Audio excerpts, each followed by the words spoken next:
Are you thinking about taking the JLPT? I did, and I have 10 pros and cons about the test. Stay tuned.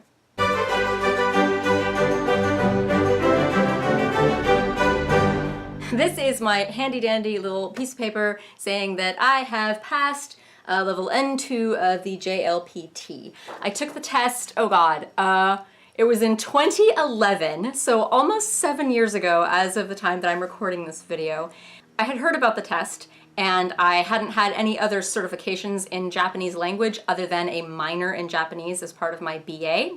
So I figured, why not? I'll take the test, and I took it and I passed it.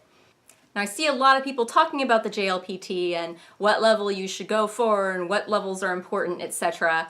But I have news for you. It really is not necessarily that useful for everyone. So I have first 5 pros about the JLPT. Now, pro number 1 is that the JLPT N1 or N2 is actually still a requirement to attend some universities or to get some jobs in Japan. It is at this point a little bit outdated. There are actually other tests that you can take. And if you have a BA or an advanced degree in the Japanese language, or can demonstrate proficiency in some other way, or if you have a lot of experience, the JLPT is not necessarily going to be important for you. However, in some cases it is. So look into whatever job you're interested in applying for and see if it does require JLPT. Pro number 2, and this is the one that applied to me most of all, it can be useful if you don't have any other kind of certification that shows that you are proficient in the Japanese language. For me, about 7 years ago when I first took the test, the only indication that I had proficiency in the language was, I could put on my resume, I spent a year in Japan as an exchange student, I could put in there minor in Japanese from my university. I could also put that I translated freelance a little bit for a few years for Discotheque Media. But other than that, I didn't really have any kind of official certification or documentation that I am proficient in the Japanese language, which is why I eventually did decide to take the JLPT. Pro number 3 is that it is a good indicator of where you are in the Japanese language. The reason why good is in sarcastic air quotes will be covered in the cons section. Pro number 4 of taking the JLPT is the website. If you go to their website, it's extremely clear what to expect in the test. So if you are interested in taking that test, you go on their website, you take their practice test questions. That's pretty much exactly what I did. And you'll be able to see right away, okay, will I be able to pass this test already, or will I need to maybe study a little bit? And pro number 5 is bragging rights. Like I said, people are getting a little wise to the JLPT and how it's not necessarily all it's cracked up to be. In the past, however, people would go on, and I guess people still go on like, yay, I passed. And it can be at least a bragging rights for yourself. Like, I saw this challenge, I went for it, and I achieved it. It did feel good to pass that test. So that definitely is something that taking the JLPT has going for it. Now on to the cons. Con number 1 is that levels N3 through N5 are virtually useless. I have not really seen any places where they ask that you have level N5 or level N4 or level N3 to get any kind of job or to get into any kind of program. Usually if you're at a university and you need to take a Japanese level class but you don't want to have to start at beginning Japanese, oftentimes they'll have their own test, to test out of it. Or in my case, I don't remember what I did. In fact, I think I just said I spent a year abroad in Japan, and I think that was sufficient for them to say, okay, you can start with upper division Japanese classes. Not sure.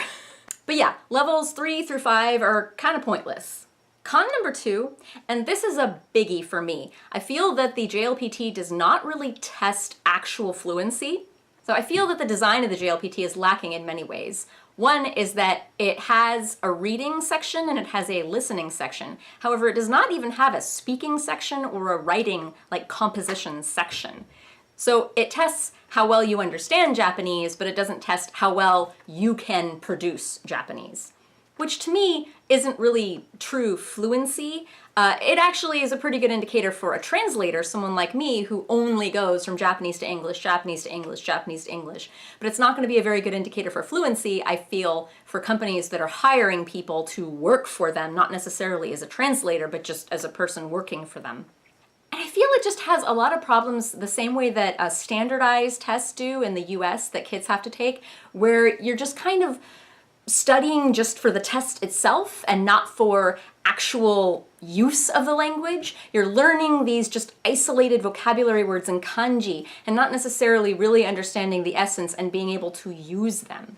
A lot of the reading comprehension section, I recall, was just, they showed, maybe a sentence and then there was hiragana, underlined part, and then it had like multiple choice. Which kanji is the correct kanji for this? And then they'd have like a sentence and then a kanji word and then it's underlined and then they're like, how is this kanji pronounced in hiragana?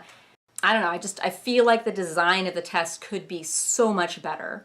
Con number 3 is that the test is only offered once a year and in very specific areas. So if you live far away from one of those test sites, you're gonna have to perhaps fly there just to take the test, and then you might have to pay for airfare and hotel. Which brings me into con number 4, which is the cost. So there's the cost of the exam itself, and on top of that, like I said, there's travel expenses. I lived a 2-hour drive away from one of the test sites, which is actually pretty good. A lot of people don't live that close to a testing site, but even a 2-hour drive meant that I had to pay about $30 in gas for round trip, I had to pay for parking, and then I had to pay for the cost of the exam itself.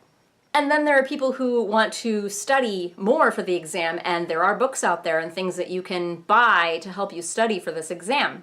It adds up. Con number 5, and this goes back to my second point about how I just don't feel like the exam is structured in such a way that it really tests a person's language abilities.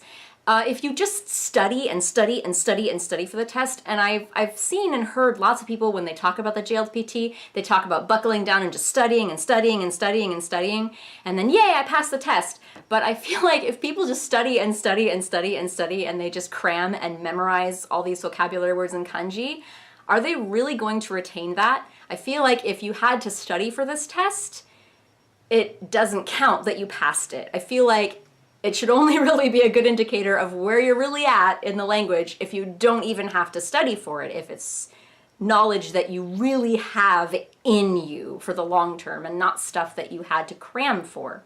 So if you're like me even, and you took and you passed this test 7 years ago, do I really remember some of the kanji that were in that specific test that I happened to get right? Also because it's multiple choice, by the way. I feel like multiple choice isn't really the best way to go for this kind of test either.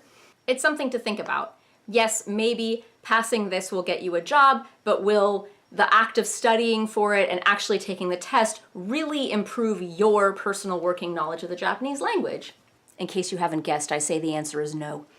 Now, as for myself, like I said, the N2 actually did prove perhaps useful to have on my resume. I don't know if I would not have gotten some of the jobs that I gotten had I not had N2 on my resume. But like I said, because my college did not offer a Japanese major, all I had was a minor and a year of study abroad in Japan. It's just nice to pad out your resume with yet another thing saying, hey, I actually know Japanese, really. And I have been considering taking N1, and I did go on the website and took some of the practice test questions, and the listening was painfully easy. It was like they were still people speaking slower than average and over-enunciating everything, and they claim that it's like at a more natural way that people speak, but it really isn't. And then the writing or the reading comprehension portions I felt were actually a little bit easier in N1 because they don't just test like, what does this word mean, isolated by itself, but they give you an actual essay, and then they say, what was the most important point of this essay? And then, it's a little finicky, like there are technically 2 answers that are right, but one of them is just more right than the other. Anyway, I was considering taking N1, but as of now, I'm probably not going to bother because I already have work, and I don't have to like keep proving myself to the people I already work for. And I feel at this point, my experience speaks for itself. I don't know, we shall see. Have you taken the JLPT, or are you planning on taking the JLPT? Sound off in the comments with your grievances or your questions, and I'll be happy to answer them. And if you came here because you are interested in learning Japanese, I am starting a series where I teach Japanese in a rather unconventional way. It's through anime songs. So definitely check out that playlist. And and I hope to see you again. Bye-bye!